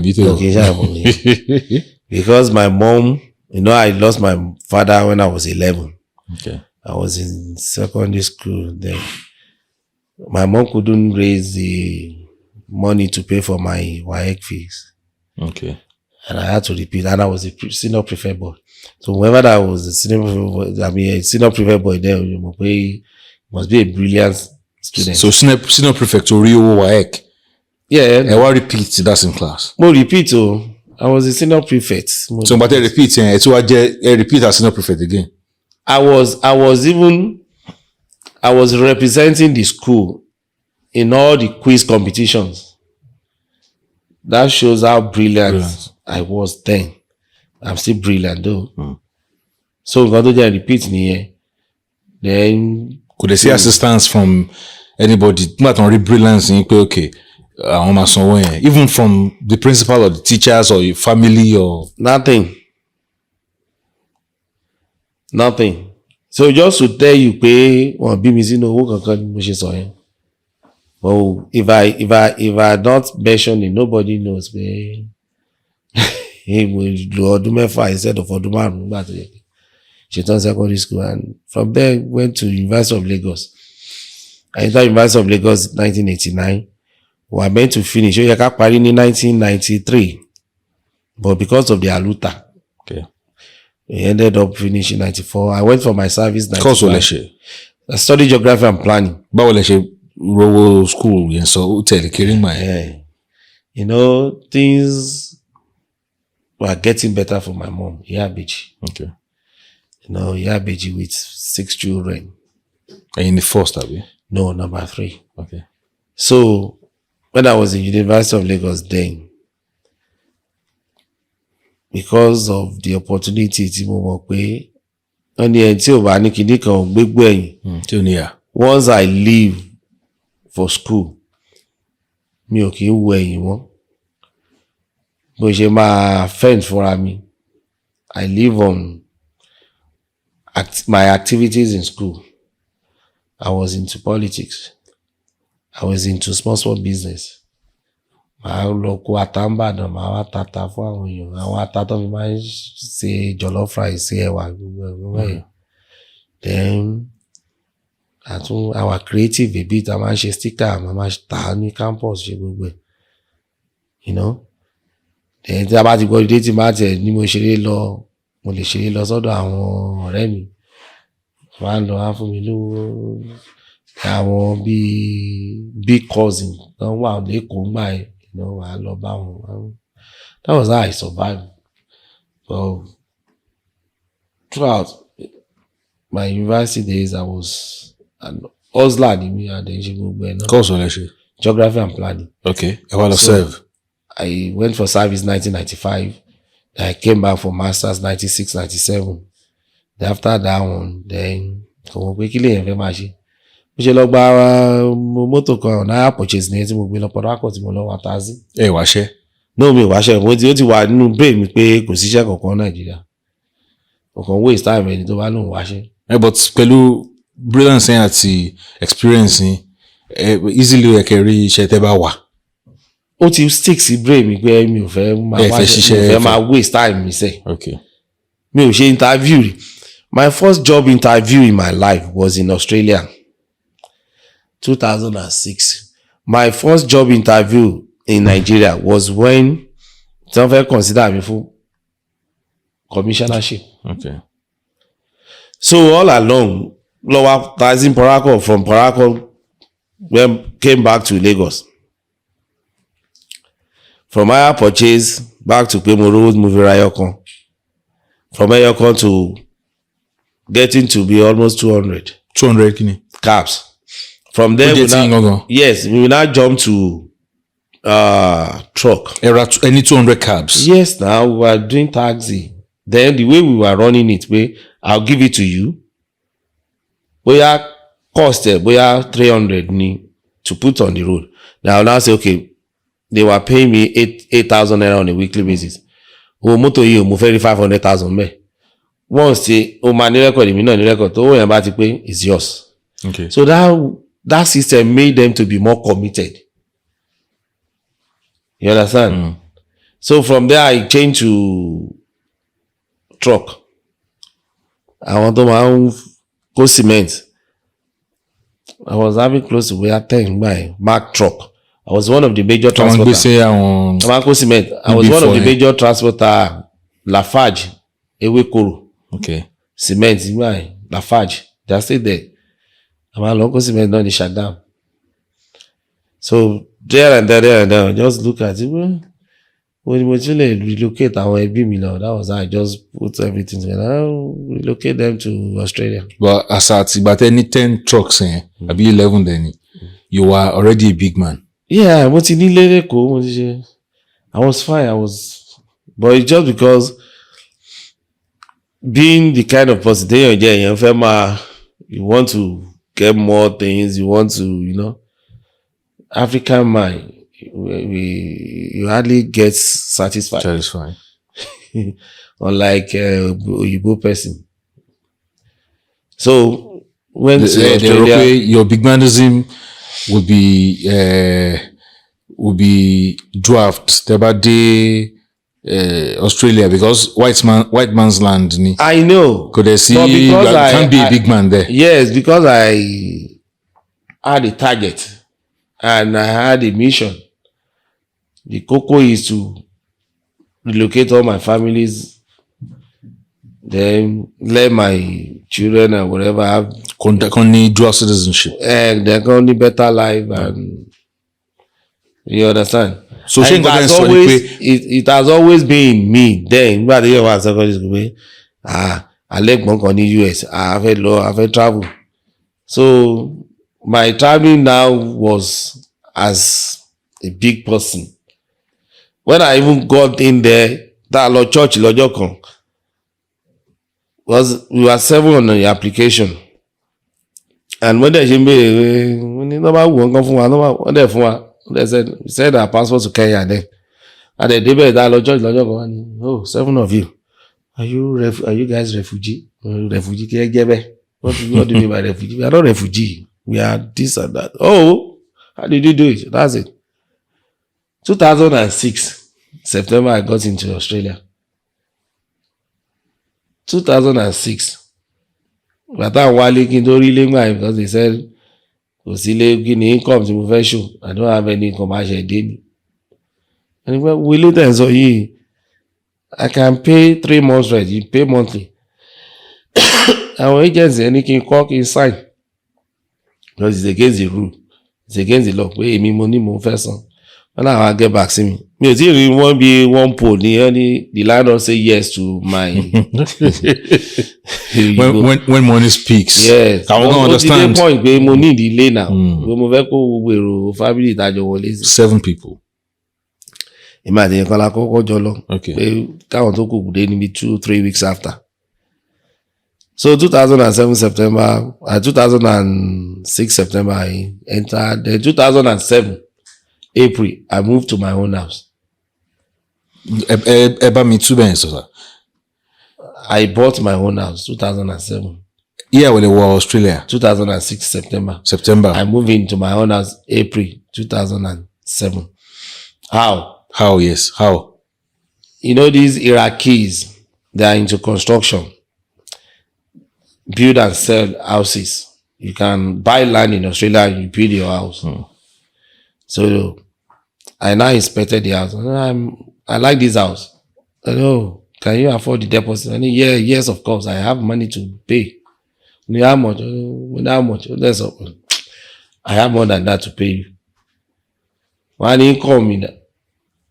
One year, I was working in one age cares. Nothing, no. Income you be mortgage. Only but what you can do is put me on their payroll níbi iṣẹ́ wọn. Ó dẹ̀ ṣe gbogbo ẹ̀. Mo wá ní combined income. Okay. Just to satisfy them where I can actually afford to pay my mortgage. That was how he sold the house to me and I bought the house. So we moved in 2007. Wow. Brand new house. So all along, when I was in Nigeria, I was doing fine. I had businesses and I was running. And again, I even change. I have these BRT buses, this Tata, this big. But I bought it brand new. Okay. Bought 2 Tata buses brand new. Put it in a cooperative society. Iṣẹ́-Olúwa cooperative society. Ìkòròdú náà máa brand new. Ìlú mo ra bus yẹn báyìí 30 million. Brand new. I was having those ones. So I went into Australia with a lot of cash, money.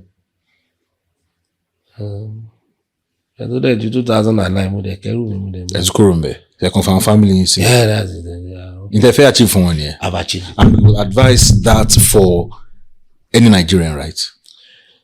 Yes. For now, it now depends. It depends. In as much as I'm a politician, in as much as I still believe this country will be good. But at the same time, I always advise any youth, if you have the opportunity to leave this country for greener pasture, why not? Why not? But the pastures greener elsewhere. Sure, yeah. Sure. And especially if you have the opportunity to go and study overseas, why not? I have people that have sponsored, And then I have people that I'm even sponsoring locally in universities. In Nigeria? Yes, many. Don't you don't want me. One more biological children we got overseas, but then. So at what point was your breakthrough? Point when you move, or let us swerve lane from the child of that poor Yabeji to what you are today. Point wo ló ti bẹ̀rẹ̀, ṣé èèyàn kan lọ́lọ́run ló fún yín ni àbí ó kàn ṣá ṣẹlẹ̀ bẹ́ẹ̀? Ọlọ́run ló fún mi. Ọlọ́run kan gbọ́wọ́ mi sókè. I was just struggling doing my own business. Ọlọ́run dẹ̀ sọ yes to it. Not that bóyá pé èèyàn kankan wà ẹ̀rọ mi kan máa jam lock kankan ni pé fún ní link business kan. Nah, struggle. Just pim. Then if you are into transport business, one thing that will be your gain will be landed property. Okay. If you are into transport business, especially in Lagos, because transport business will lift you up. One day you can just pim. I can remember a day a brand new truck had an accident, almost right off. So there are so many hazards in any business, not only but then. Any setback? Setback in terms of financial setback. Maybe financial, maybe or contest election and win. Any setback? She's in one setbacks, really. Nah, I give God the glory because at times I get scared. My ways is always like this, and I don't go to church. I don't go to mosque, and I don't do juju. But I strongly believe in God, and I believe in doing good. Pray. I don't fast too. Tí ẹ bá tẹ̀ ní kí n gbàdúrà ìgbà ẹ̀gẹ́ lè bí tètè máa pa mí. Ibi àwọn tètè máa pa mí ni. I don't. And I pray when I remember to pray. But God sees my heart. I strongly believe in God. And I believe in this pé kéèyàn ṣe dáadáa sí ọmọ alákejì kò dẹ̀ ràn yàn lọ́wọ́ when the person needs your help genuinely. Genuinely, not, àwọn míì máa fẹ́ tẹ̀ èèyàn tó bá ti mọ̀ pé ẹni yìí ní soft mind láti give. Now start pushing ridiculous requests to you. Just get you annoyed necessarily. But me, once I do my findings, I get. Àwọn ọmọ tí mo pè lọ́mọ ẹgbẹ́ yìí ní àwọn èèyàn bíi tí mo mú tí mi ò mọ ẹyẹ tó ṣe wọ́n tí mo dẹ̀ mo boy come is my son now. Aunty ẹ̀kan ló kàn send ó ní ọmọ ẹ̀gbọ́n òun ni pé bàbá ẹ̀ wà kò fẹ́ rí ó ní ó gba oyè máàkì kan báyìí ní jam pé ó dẹ̀ pé ti má lè but máàkì tí mo rí yẹn wò pé I find it very difficult to resist. 320 jam. Pọ̀. That was I bring him, let me see the interview. Kí ló fẹ́ ṣe ní on the phone ní admission course UI medicine. So wà ní 111. God is using me for him. So that's it. So kò sí bí àwọn èèyàn ò ṣe ní máa gbàdúrà fún mi. I have one OAU gbogbo ẹ̀bẹ̀. So èmi nígbàgbọ́ nu policy of doing good. Gbọ́dọ̀ pé n jẹ́ when in church, yes, I don't, in as much as I don't go against people that go to church. But then me, I don't really. When I first got to Australia, I attended one church. And it break, tea break, church àwọn ìwé tea break. Wọ́n bought an ọmọtí, wọ́n mu sìgá, wọ́n ti padà. Just ṣókí. And we ò dẹ̀ rí ibi kan láyé yìí níbi tá a ti lọ ṣiṣẹ́ rí tọ́nà fẹ́ ṣe meeting níbi tí mo ti ṣiṣẹ́ rí ní Australia. We have a meeting. Mr. John, please give us prayer. Mi ò gbọ́ rí. Kò dẹ̀ sí project kankan tọ́nà fẹ́ ṣe pé a fẹ́ bẹ̀rẹ̀ iṣẹ́ yìí o ọlọ́run bá wa dọ́wọ́ lé ọlọ́run bá wa béṣù wí lórí ẹ̀ mi ò gbọ́ rí. kò sí yẹn lọ́hùn. kò sí because they will have done all the needful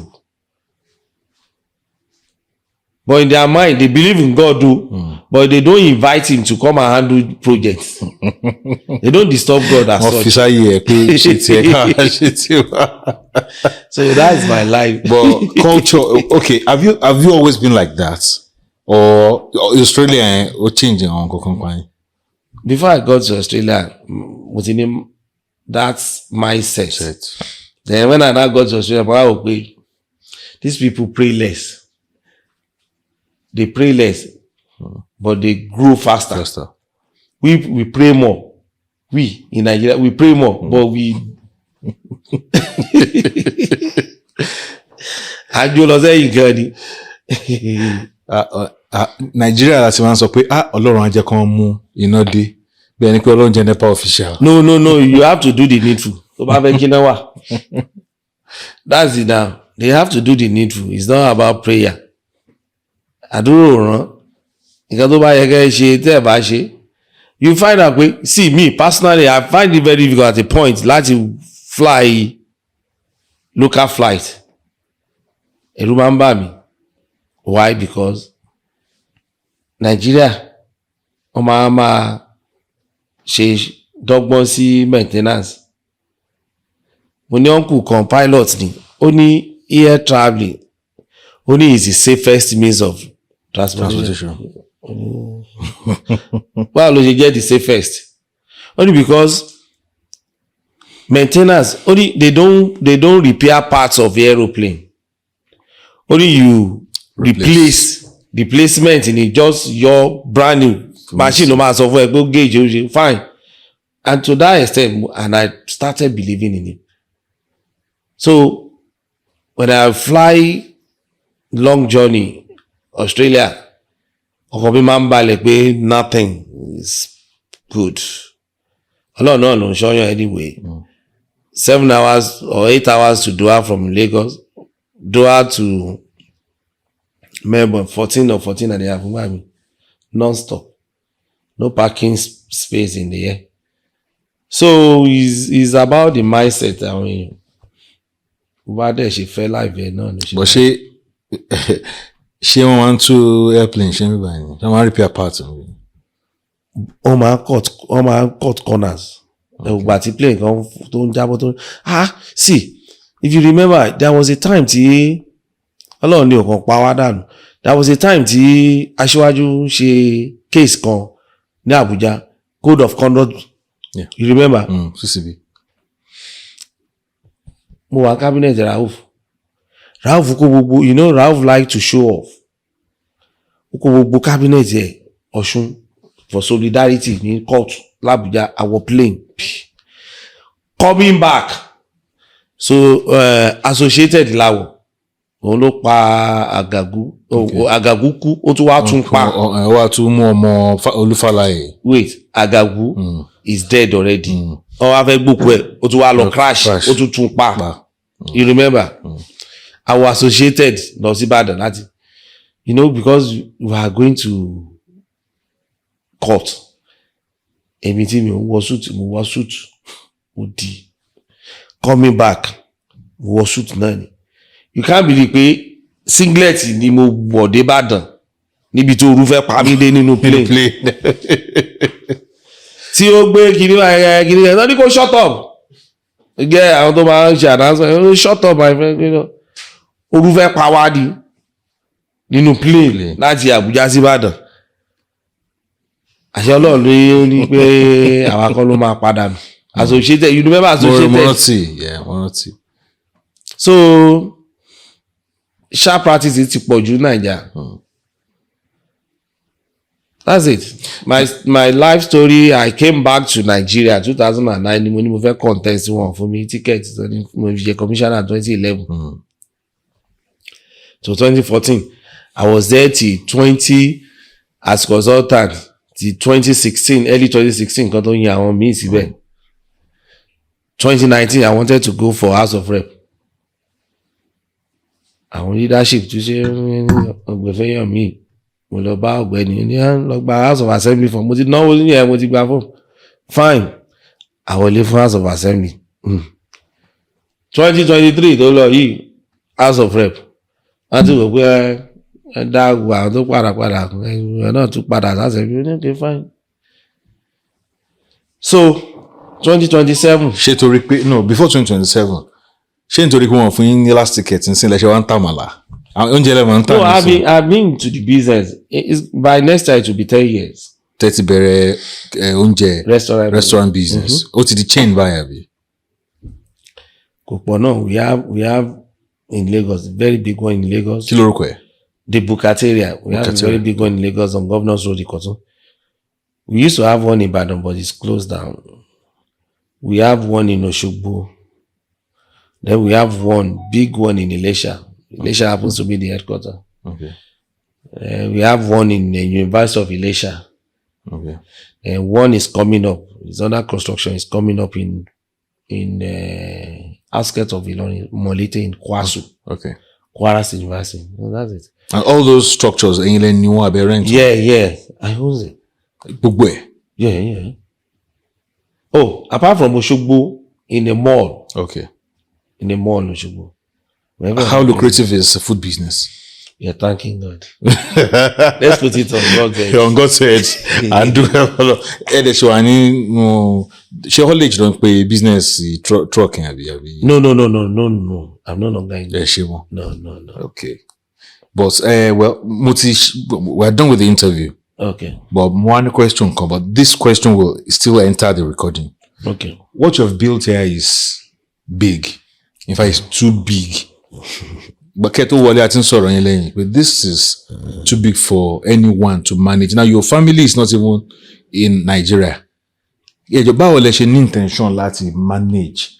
Ẹ ṣì máa take qua on the facility tour. Okay. Yes, I fẹ́ wò. Kí ni intention yẹn láti? Maybe you might even use this. Oh, okay. Am I on? Yes, we are on camera. Oh, but would this one be? Share video ni abi. I must send this wa. I'll show you. I'll send it to you. Okay. So, but kí ni future it be? When I was building this place, when I wanted to go for House of Rep 2019, and they refused me the tickets, and I was given the House of Assembly tickets, and I was having my money with me. I had the intention of having something big. Ibi tí mo gbé ní Ṣàtẹ̀lẹ̀, just not too big. People complain pé they don't have access to my house. Táwọn bá ti wá gan, màá kàn fi wọ́n sí ìta. For crying out loud, I have a single parlor.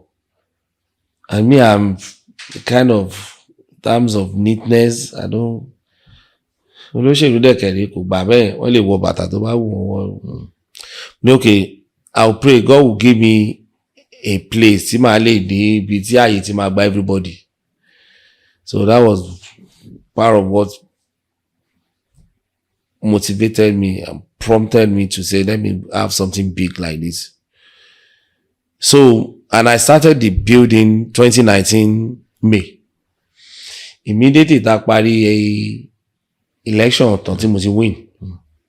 I started my construction of this place.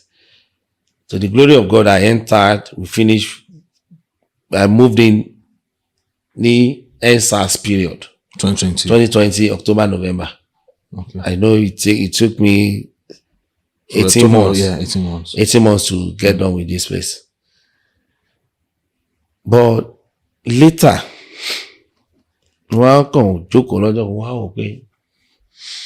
my bed in my room is 10 by 7.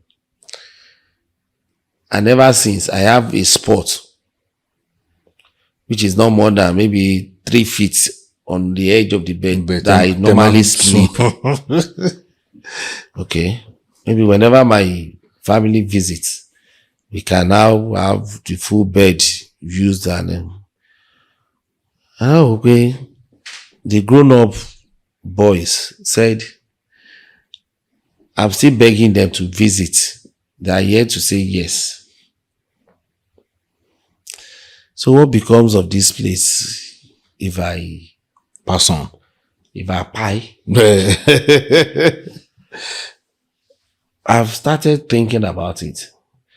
And again, and I look at it, if I decide to sell now, no reasonable, I put it underline, no reasonable individual will want to buy this place property, and say he wants to be living. So that means when I was building this place, I was actually crazy. Egba fúnra yín. Yes. I've realized that I was crazy. And again, at the same time, I now look at it, okay, to get my money back on this, if I eventually say I don't want again, I have alternative plan, which I wouldn't want to disclose now. Okay. Because the land next to me is my land. Okay. So I'm, by His grace, going to end up there. Okay. With a nice, solid bungalow. With just maybe 4 or 5 bedroom. Solid. But àwọn ọmọ yín ẹ ti agree pé wọn ò ní wá Nàìjíríà yìí wá gbé o. It's not about agree. They said they are not coming to Nigeria. They can only visit. And that is the problem. That's their mentality. That is the problem with if they are visiting you. If you are not around, they have no business in Nigeria. They don't have. And that is the problem with Japa. That is it. That's the major problem. You lose your whatever. You lose your homo. You lose everybody. The only grace, this is the only grace of God. So that's why somebody like me, I'm not waiting for them to feed. I would not. No, I will never. I'm not saying they should not give me anything, but wait for them. Addition, Loma. No. I always tell them, take care of your mother. Don't leave me aside. I'll be fine. But as it is now, they are there. They still keep asking for money. You know the exchange rate? Yeah, that you did. Fine. I asked for it. Like Mr. President, he said he asked for the job. So what becomes of this edifice? So that's why I say it will be it will be for later discussion. Atakumosa is in your head, you should be thinking of what can be this place. I think about Kojambi, this fits more as maybe a 3-star hotel, 4-star. So future hotel la yin sin. All right, so thank you so much, sir. We have learned a lot from you. Mo pé ẹ fẹ́ sọ àwọn nǹkan political, but ìwọ̀n bá tètè sọ mo ti fọgbọ́n gbé àwọn tó ń wò náà ti fọgbọ́n gbé ó ti jọ yé gbogbo wa. So I want to thank you again once again, sir. Thank you so much for allowing us into your life. I appreciate it. Thank you. All right, sir. Mo dúpẹ́ lọ́wọ́ gbogbo yín gan ni. Ẹ ṣé o. Yes, sir. Ilé-iṣẹ́ yín ò ní jóná. Àmín. Òkè lẹ máa lọ, ẹ máa gbòòrò sí ni o. Àmín o. I appreciate. Yes, and sir. to the viewers, Yes, sir. God bless everyone on us. Thank you, sir. Ẹ ṣé. Hope alive. Yes. 2027. By His grace. House of Reps. By His grace. Okay. So at the moment, this place is 2 bedroom, and that's where my mom stays. That's where she lives. So in the future, this place will be the outdoor bar and the swimming pool. Okay. So outdoor bar and swimming pool. Vehicle can drive like this, down like this. Okay. If it turns out, you'll see, it will drive like this to the apartment at the back. Okay. That's why I say there are rooms coming up. After this long tennis, there will be rooms. Well, at the moment, it should be 5-a-side. No man, 5-a-side. For now, right? Well, yeah. you see the wala. That's it. We'll renovate the whole place and make it top notch. We drive through like this. But me feel going got tí ó yẹ kẹ́ ṣe gan ni pé ìgbà tí ẹ ti kọ́ nǹkan tó pọ̀ tó báyìí. Ẹ bá ti fẹ́ orí méjì ṣe understand gbogbo ẹ máa bọ́ bú àwọn yàrá tó máa bímọ. Bímọ. Láwọn àdì Solomon. Àná ẹ tí Ọlọ́run ti kẹ́yìn. Property ti wà. Àbí o. It's been long I played lawn tennis here. Gbogbo àwọn orin yìí máa yọ̀ dànù. We now put those black ones. nice one, nice ones. Àwọn ọ̀rẹ́ yín dẹ̀ rèé mi mọ̀ bóyá every time lè máa ráyè catch up láti play. We don't anymore. Before we used to, but now, nah. Ọ̀kánípẹ̀ wọlé ni ibi You ẹ̀ tí ẹ̀ ní understand? ronú pé ẹ fẹ́. No, mi ò tí ì ní rò. And that's one thing. Politicians always feel that they have people behind them. But tí wọ́n ti kúrò ní government gbẹ̀yìn náà. Èmi gan tiẹ̀ fún wọn báyìí because they are just. But you still need them in 2020. I'll need them. They do come to the eatery. You know my eatery? Yes. Nishokun, yeah. Okay. This place will turn to the laundry. We sell more blocks, put the washing machine for the hotel. Okay. This place will still remain as playground. Okay. And this is like a new part of Ilesha. Yes. This no, it's beside the new estate. Don't you call? Estate. Yes. Very massive. Yes. And you've invested a lot in solar. Yeah. Solar. Bokaye. I think it's about 32. Yes. 32. We're talking about. Tọ́wádìí tán ní 10 alẹ́ bẹ́ẹ̀ yẹn. Ó di bí 11 àárọ̀ kan tó pa. 16 batteries. Yes. Ṣé 16 batteries ni àbí 20? Okay, ó depend lórí. Ó dà bẹ́ẹ̀. Àwọn mọ́tò yìí náà pọ̀ náà. Bílẹ̀ yẹn pọ̀ mọ́tò pọ̀ ẹ̀ wá kàn dá ṣe layout fáwọn. Kò sí. Àwọn campaign vehicles làwọn yẹn. Okay. Because mo rí pé ń sìn látòrí epo ní káà kékeré lẹ́ ń lò. Irọ́ bí mo ṣe máa ń lo run around vehicle anyone èmi ò rí ẹ̀ kọ́nà máa kẹ́yàn ẹni tó lo B2 tí ò bá ní rówó repo sí kò ní rówó repo sí. That's it. Mo fẹ́ wo 1, 2, 3, 4, 20 batteries. Okay, 20. Yes, 20 batteries. That's millions. Because the solar cost me 15 million. Yes. For cheap. It's 15. It's 20 kV. Europe where government subsidize from when you're So that CNG. Energy will not keep people in business. But if indeed there are some cabals, my fair cash but depend on people. Because business my budget for one. If indeed. Exactly. So that's it. So before this door, that last pillar, I'll drag it. Okay, that'll be okay. Then I'll give them more land. I'll give them more land on this side. Okay. I still have plenty land like this. Okay. That's why my bungalow is coming up. Okay. That's it. Then we will tie parking.